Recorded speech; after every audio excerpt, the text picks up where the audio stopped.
Most people call her Myrt. To some, she is Mrs. Davidson. Her real name is Anita Myrthalene, but we all call her Mimi. Anita Myrthalene Kelly Davidson was born to Warren and Susie Bell Kelly in Farwell, Texas, on November 30th, 1930. Myrt grew up in a loving home with adoring parents who taught her early on the value of hard work and the unending love of God. Early in life, her family moved to Muskogee, Oklahoma. She attended Muskogee Public Schools and graduated from Abilene Christian High School before beginning at Abilene Christian College. Myrt graduated with a degree in home economics and was honored as Miss ACC. She first met Bob Davidson in college, but it was while serving together at a summer camp for disadvantaged children in New Jersey when their friendship turned into romance. On days off, they enjoyed spending time together. Occasionally, they would go into New York City to watch the Yankees play baseball or watch a musical on Broadway. It seemed right and very natural for them to work together, serving others in ministry. At the end of the summer, Myrt went back home, but Bob stayed and began working for a church in New York City. A few weeks after she had returned home, Bob nervously dropped a letter in the mail asking Myrt to be his wife. When a few days passed, he knew the letter must have arrived. He called her on the phone to find out her answer. To his delight, she said yes, and the two were married on December 23, 1952. Bob and Myrt led a life of adventure as they followed God's call on their lives. They made homes in New York, Bryan, and Los Angeles before moving to Thailand, where they served as missionaries for 7 years. Myrt's strength and tenacity emerged as she navigated a new culture and language while raising 5 children. And she was admired for her grace and her beauty, even in challenging circumstances. Although the Davidsons returned to the Brazos Valley in 1970, Thailand and its people remained close to their hearts.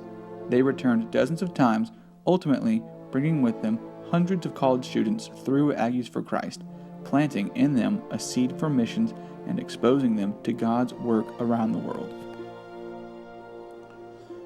Following the family's return to College Station, Myrt was employed by Texas A&M University to manage several campus dining facilities. In 1974, Texas A&M opened a spectacular athletic dormitory, Kane Hall, and Myrt was chosen to manage the dining hall and supervise nutrition.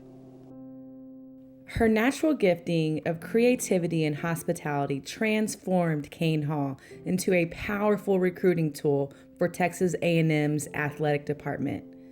Athletes and visitors were often greeted by larger-than-life butter sculptures of Old Sarge towering over rival mascots, exquisite arrays of delicious meals, and a warmth that made each student feel special and welcome.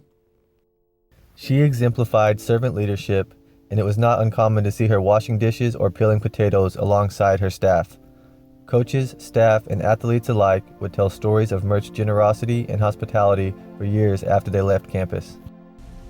The same could be said, though, for every circle graced by Myrt's presence, because this is the person she was. Her life was marked by selflessness and a love and compassion that enveloped all she met. Her warm smile, approachable nature, and desire to help others won the hearts of all who knew her. Myrt was known for her hospitality, opening her home to countless Aggies for Christ students, church, and community members over the years, offering a fabulous home-cooked meal, engaging conversation, and wise counsel, with perhaps a game of 42 following dessert. The Davidson door was always open to those who needed to find refuge and encouragement inside.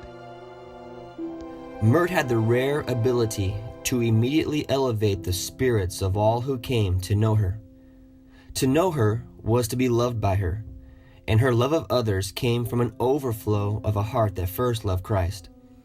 Her love of Scripture, faithfulness to God's call, and devotion to His people led countless to know and love Christ more deeply. The impact of Myrt's life, legacy, and faithfulness truly is far-reaching. Her circle of blessing runs deep and stretches around the world. Of all of Myrt's roles, her most treasured were those of a wife, mother, grandmother, and great-grandmother. She was steadfast in her love and commitment to her husband, and their love story is one for the ages.